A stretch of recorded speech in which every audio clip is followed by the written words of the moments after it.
There's a pretty one, Ulysses.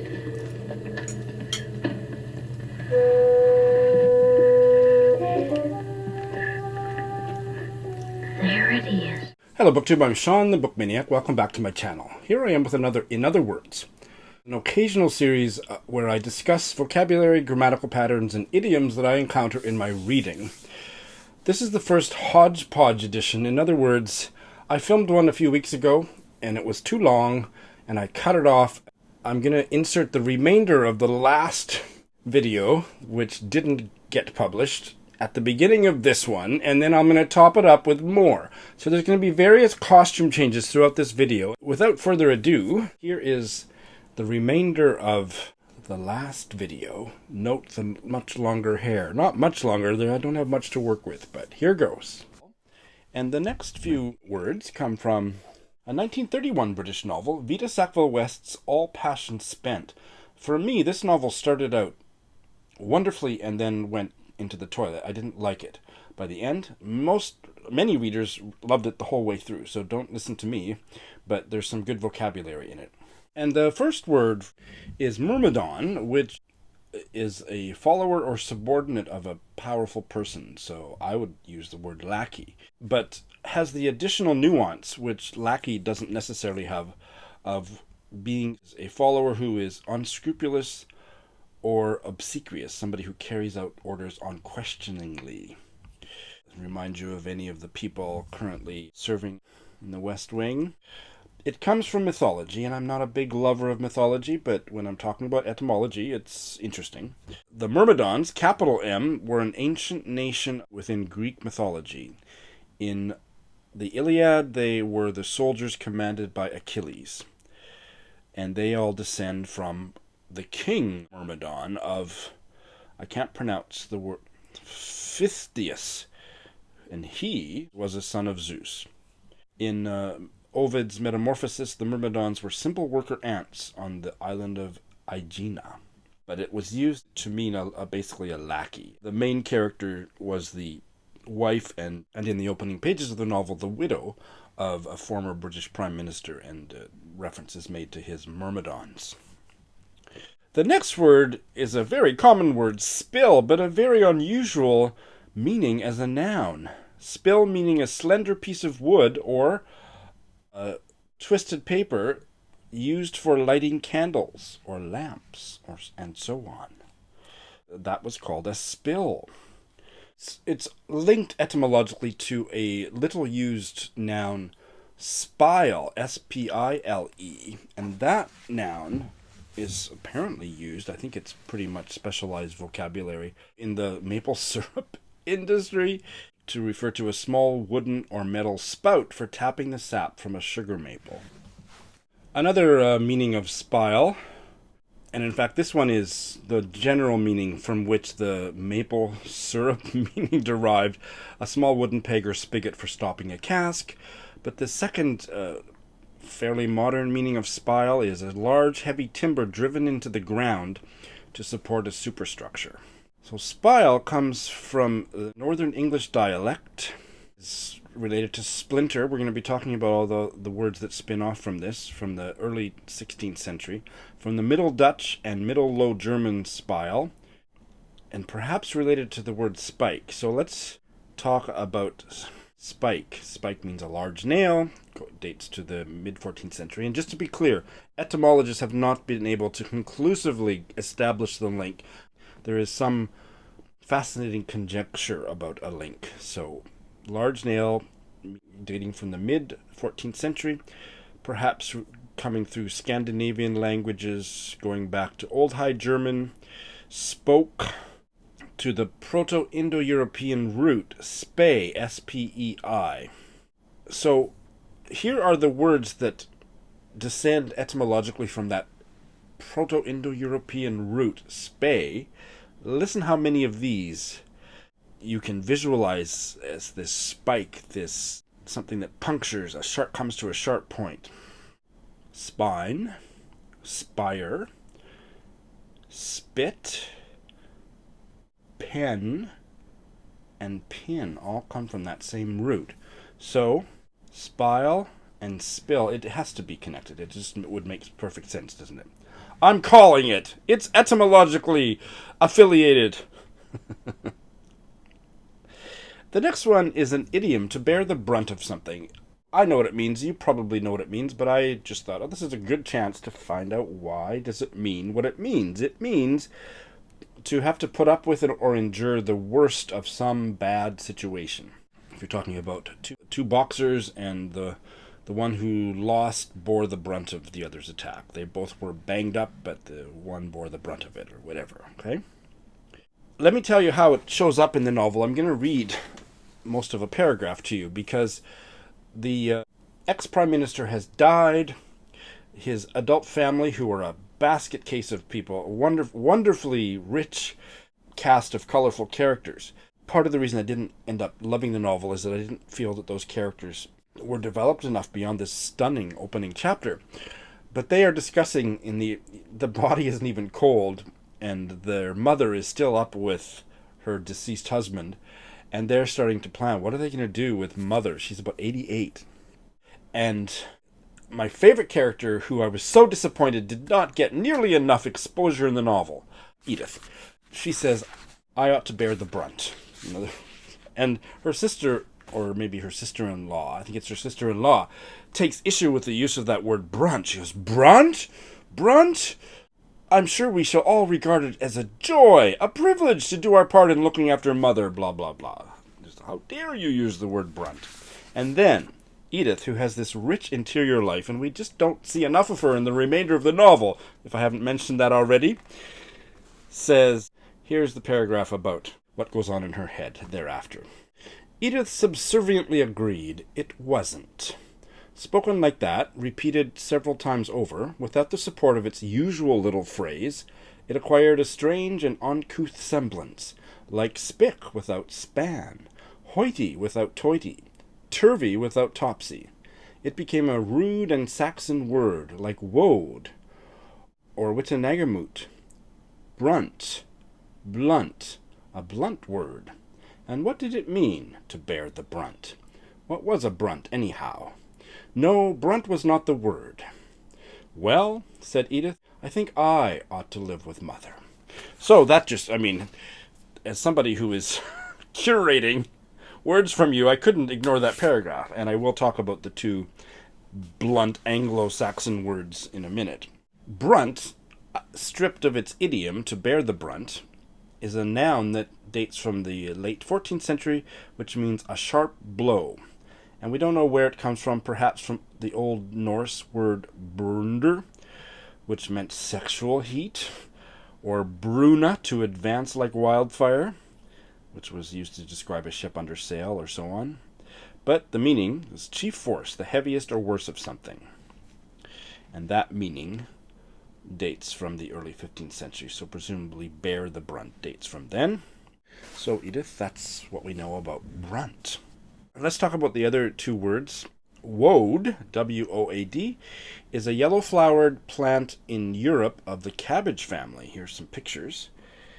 It was formerly widely grown in Britain as a source of blue dye, which was extracted from the leaves after they had been dried, powdered, and fermented. And the other one, and I'm going to double-check the pronunciation. I thought I had it, but I better double-check it. Witenagemot. Witenagemot. Witenagemot is it's not used today, but it was in the Anglo-Saxon period of British history. It was an Anglo-Saxon national council or parliament, shortened to Witan. I've heard of Witan, but Witenagemot. It comes from the Old English witena, which was the genitive plural of wita, meaning wise man, and gemot, meaning meeting. And that is apparently related to moot, like moot court. And again, I'm not going to go down that rabbit hole as deeply as I might like to. An interesting use of the word clout. I know clout, like clout, or authority, slang meaning power or authority. The 88-year-old widow, she doesn't end up living with the children, and she's planning to rent her own house. That's not a spoiler. I'm sure it's on the back cover. But she's looking at a house.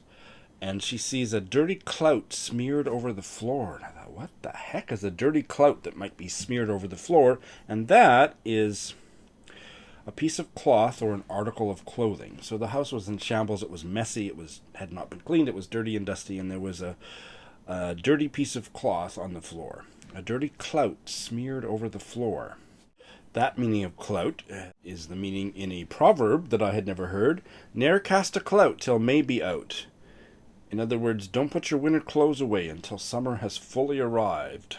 Goes back to the Old English word clut, which meant a patch or metal plate, related to the Dutch word for lump or clod, also related to cleat and clot. That shifted to the sense of a heavy blow, which dates from late Middle English. People aren't really sure what that shift was about, other than the idea of putting a patch on something kind of warped into hitting someone hard. They're not sure. Later use of clout came to mean a handkerchief or a woman's sanitary napkin. And the last piece of vocabulary is the only piece of vocabulary that I found in Toni Morrison's lauded novel, Song of Solomon, which I didn't end up liking at all, but that doesn't matter. Most people loved it. It's a classic. I didn't like it. There was one piece of vocabulary that I was interested in here, and that was pea-time. Not that kind of pea-time. Pea-time, P-E-A-time. And in fact, the phrase in the novel, and the common phrase in regional American English, is the last of pea-time.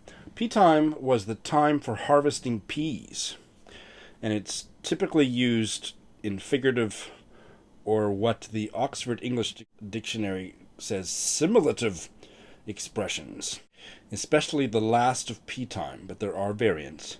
And that means a time or condition of exhaustion or decline, or a person or thing in such condition. So in the Toni Morrison novel, I love the opening chapter. It's unforgettable, and a man is standing on the top of a tall building and seeming like he's going to jump, and everybody's watching, and one woman starts singing, and a young boy who becomes one of the major minor characters, guitar, asks I think it's his grandmother. He says, "Who is that lady singing?" And his grandmother answers, "That, baby, is the very last thing in pea-time." So this stout woman who's singing, she's a little bit odd, and her voice is described as pretty decent, but there's a lot of judgment in this line. Like, she's past her prime. She's on her last legs. Shouldn't quit her day job. That kind of a nuance. The very last thing in pea-time. All right, so now let's continue back with shorter hair and the same shirt that I was wearing for the intro. I have a bunch of vocabulary from this lovely novel, The Brontes Went to Woolworths by Rachel Ferguson, which was a 5-star read for me a couple months ago. When was it published? 1931. I really, really adored this book, and lots of great vocabulary. Now, during the editing process, I may once again decide that the video is going on too long, so I may not get all of it on the video that you're watching. If not, it will continue on the next video, all right? So, without further ado, let's get started. This was a British novel, by the way. The first one is rootle, and the sentence in this novel was, "I often rootle in the toy box." You're right if you guess that it's another word for root. I often root in the toy box, and that comes from the way that pigs use their snouts to find food or whatever. They're rooting around in the dirt. Rootle was found in Virginia Woolf's 1929, A Room of One's Own, and in this 1931 novel. In British English only, and I'm imagining you don't see it much anymore, although it did show up in Carrie Greenwood's 2016 novel, Murder and Mendelssohn. So then, now let's think about the verb root. So one of the meanings of root is to turn up the soil with the snout, as swine do, to poke, pry, or search, as if to find something, to root around in a drawer looking for coins. That comes from an old English word rotan, I don't know how you pronounce it, which is akin to another Old English word rote, which means a snout. And rotan means to root up, and that comes from Proto-Germanic Shows up in Old Norse rota, Swedish rota, Middle Low German, Middle Dutch, Old High German, and so on. It goes back to the Proto-Indo-European root wrod. I don't know how you pronounce it. Here's how you spell it, which means to root or gnaw. But once I started looking for more information about the Proto-Indo-European root wrod, I hit a brick wall, but etymologists speculate, with good reason, I would imagine, that it's closely related. In fact, it could just be a spelling mistake for the other Proto-Indo-European root wrād, which is spelled this way, which means branch or root. And that root, so we're talking about roots, root words, so the Proto-Indo-European root for a verb that eventually became root and then rootle. Are you with me, people? W-R-A-D is the root word for many of these words, and I think if you listen to them with all of your senses firing, you can understand how the idea of rooting or gnawing might string them all together. Eradicate, licorice, radical, radish, root, rutabaga, and wart, as in planter's wart. Some of them I can follow the sense of it, others I can't. The next one is privily. So privy, most people know, but this is the adverb privily. And the sentence is, what I can never get my editors, this is a novelist. One of the main characters is a novelist or a novelist wannabe. What I can never get my editors to realize is that every soul who is alive is modern. And that when they use the word, they privily mean depraved or rackety. We're going to talk about rackety next, but let's focus on privily. It means in a privy manner or secretly. So privily, probably very rare, but let's think about privy. If you're privy to information, it means you have access to what is otherwise secret information. So you're participating in the knowledge of something private or secret. Secret, concealed, hidden. And then there's the meaning, the outhouse, the outdoor toilet was called the privy. And that also relates to a secret place, private place, right? Privy, the adjective, dates back in English to the early 13th century from an old French word privé, meaning friendly, intimate, or a private place, which goes back to Latin privatus, which meant the same. Privy Council, we have it in Canada, they have it in Britain, is like the private secret, where all the secret government matters are debated and discussed and decided. But it also meant sex organ from the late 13th century.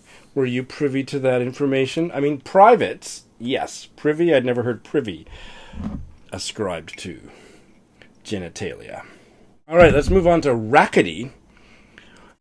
It's very uncommon. I couldn't find out much about the adjective rackety, but think about racket. What a racket, which means noise, rowdiness, boisterousness, socially lively, sometimes mildly dissolute, a rackety life. Racket also can mean not only noise, it can mean crime. What a racket, right? A dishonest or illegal activity, something that makes money illegally. They were jailed for running a protection racket or running a prostitution racket. For the noun racket, the meaning of noise goes back to the 1560s, the dishonest activity from the late 1700s, and they think that that dishonest activity relates to the tennis racket through the notion of playing a game.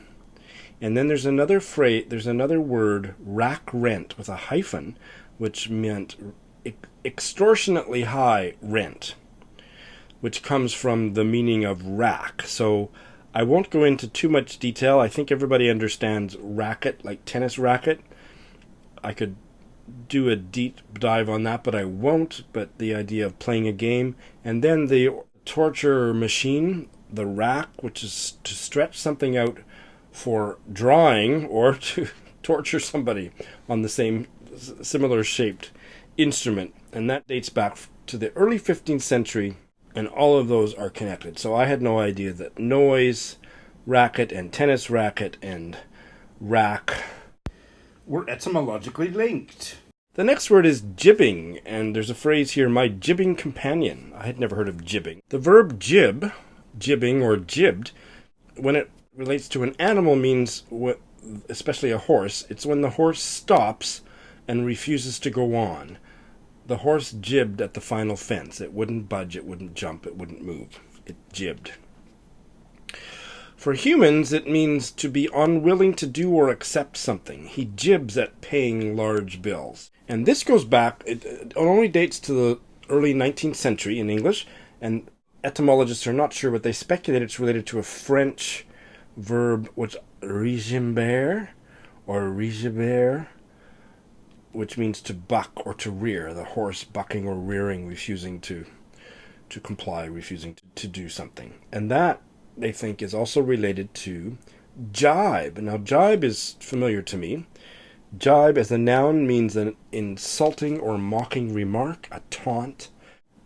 As a verb, it means to insult someone, to make such comments. In English, that goes back to the mid-16th century as a verb, and they think it relates to the old French verb jiber, which means to handle roughly or to kick. So you can see the connection between those old French words, and they think that they are connected. So jibbing, not so common. Jibe, I think it's circulating in modern English to a certain degree. The next one is rasp.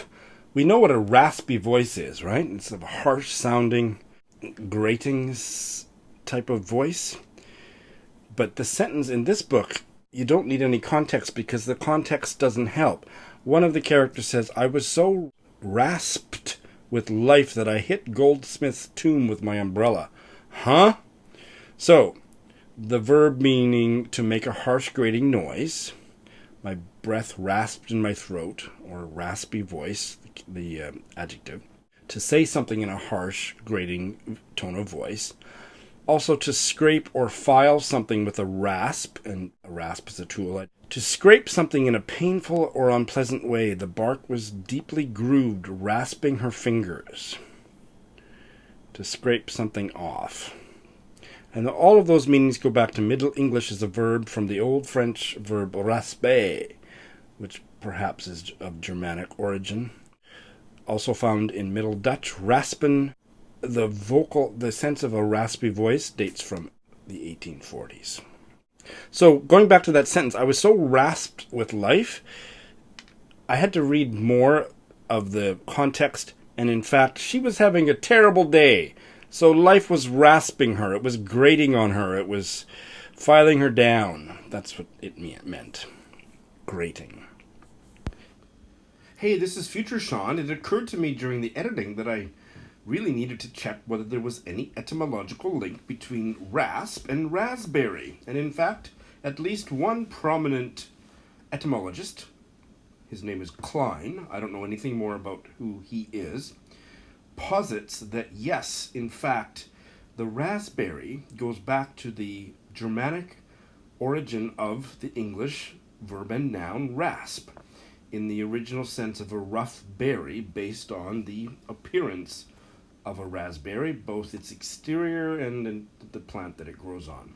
And then it made me think about the raspberry where you go that, and raspberry tart in North American English was rhyming slang for fart. And I grew up with the phrase, a raspberry was when you made a farting sound with your tongue. So there you go. The next word is fribble. A fribble, a frivolous or foolish person.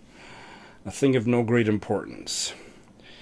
I think frivolity or frivolous are much more common, but fribble is related. It goes back to the mid-17th century, the symbolic meaning from the earlier and now obsolete verb frivole, going back to the Latin, frivolus, meaning worthless. Earliest documented use in English, 1610. Well, I think 25 minutes is long enough, don't you? I have a bunch more from this novel and a whole bunch more coming soon. Stay tuned for the next edition of In Other Words. Thanks for watching.